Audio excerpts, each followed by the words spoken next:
What up YouTube, it's Missouri's Company. In this video, I want to talk about the massive changes to runes that just happened in Diablo Immortal just a few days ago. This change has been way better than we all thought. In fact, it was a change that we didn't even anticipate coming, and it truly exceeded my expectations. I honestly think that farming Elder Rifts without Legendary Crests just got so much more valuable. And let's talk about all of that. And I'm gonna be honest, this was a massive W for free to play. So let's talk about that too. Let's get straight to it. So first things first, you now get two different things from the Elder Rifts. You get your Fading Embers, which is no change. We did get those already. And then there looks to be about no change from your weekly limits. So you can earn 280 yourself, and then you can earn additional 120 with partying with other people. Now, the other item that you get is this AST rune. So this is used to craft legendary gems. It shows you how many it's going to cost to create 2-star gems. So you can see a 1-star gem is 20, 2-star gems are 80. And these are bound legendary gems, whereas embers are actually used to do some pretty fun things. So let's go and take a look at that. And again, this is all free to play friendly because you can get a ton of these rare crests. I mean, for doing basically anything in the game. As you can see, I have 61 that I will be blowing through very, very quickly. But before doing so, if you go down to this guy right here next to the Elder Rift and you talk to him, you can do this rune trade. So if you want to get, in fact, I would not do this. If this is like, do not make this mistake. So the first option here is the Fading Embers trade. I would never, ever, ever do this. So basically you can trade your Fading Embers into AST runes, but keep in mind your AST runes are used to get you bound gems, whereas your Fading Embers can get unbound gems. And as a free-to-play or whale, you're gonna want the unbound gems so you can sell them, or for unbound legendary crests, which we'll talk about here in a second. So magic trade. So this is only going to be used basically one time. I already did it myself, and I'll show you what the results were.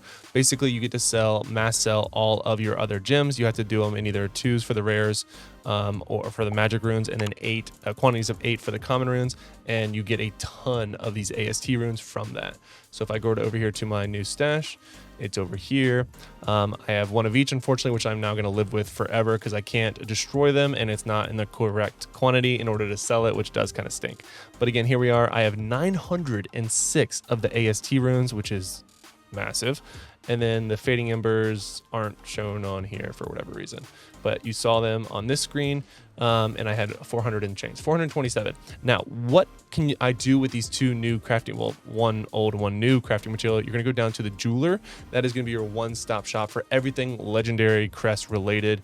And I'm going to go ahead and show you that right now. Okay, so once you are at the apprentice jeweler, go ahead and talk to them.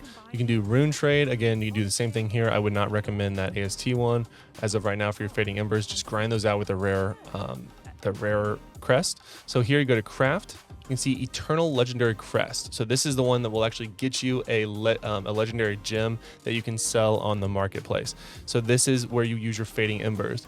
Now, if you wanted to do a random 1-star legendary gem, it costs you 100 Fading Embers. 2 stars is 400, and then a 1 to 5-star is going to be 320. So yeah, I mean, that is tempting to do a hidden layer, but not right now because we're doing a video. But again, here we are. Personally, I am torn between either doing the 1-star legendary gem guaranteed at 100 or spending the 320 and getting an Eternal Legendary Crest. Reason being is that this is just going to increase my platinum sort of like throughput, if you will, or my income for my platinum. So this is guaranteed, a little over 1,000 platinum, depending on the gem. But 2,000, I think, is where we're at. No, it's around 1,000 actually. Now that I say that. Whereas this could be a home run, but I do lose the ability of getting 3 guaranteed 1-star gems. So you do have to kind of weigh them here because a 2-star gem is going to sell for probably around 2 to 3. So yeah, I mean, you're losing a ton here. In fact, you're losing 3.2 of those 1-star legendary gems because of the additional 20 there. So, but anyway, that's just me doing my mental math in my head, and what my sort of decision is where I am as a player. I want more platinum so I can get more 5-star gems, so I can get more resonance and get stronger. That's sort of my train of thought there. But all of these are great options. That's what you're going to use your Fading Embers for. Now, the other ones, the AST runes, help you craft bound gems. Now, bound legendary gems. This is a huge home run for free to play, in my opinion. Reason being is that you now have a very, very, very, if I can't stress it enough, tangible way of maxing out 2-star legendary gems. So you can create I mean, again, I had a ton of runes from farming Elder Rifts that I obviously never was going to use, and now I have 906, so I can make 9 and change 10. I can make 10 legendary gems. I can make 10 2-star legendary gems, which obviously won't max them out. But what I'm saying is you now have a very easy way of getting more 2-star gems, which is going to help your resonance. It's going to help your overall character. And if you don't know, I would certainly consider Power and Command for most characters. Bloody Reach is a must for any range characters. Cutthroat's Grin is meh. There's another one though. The Volatility Shard is a very good one. I would consider that as well. It does additional damage. Damage is great. Damage is king for sure. And then we have the Curse Sling, which is also very, very good. So really either one of these I would consider.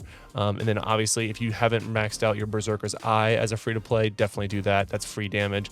Everlasting Torment's pretty good. But then Chain Death is also really good. So there are some phenomenal 1-star gems that you can max out very, very quickly. It only costs 20. Oh yeah, you're gonna max these out real quick, and then be able to get like the additional gems once you've maxed a legendary gem out. And you can get the 2 additional ones for a little bit more resonance and damage and whatever. So this was a phenomenal addition to the game because now you know exactly what you must do as a free-to-play player or even a whale. Like even in someone in my situation, like I am not going to use any of these gems, but I will use it for fodder. 100% will use it for fodder. For example, I need to upgrade my Bloodsoaked Jade. That is the thing that I must do. I don't necessarily have enough. I need another Bloodsoaked Jade in order to do that. But instead of using some of these other gems, I could use a 2-star gem, which gets me 4. And that's going to just additional magic, a gem powder that I will need to upgrade my gems. So this is really good for all players. I think this was a massive, massive overhaul to a system that was just broken. And it helps so many different players get on the right path to increase their resonance.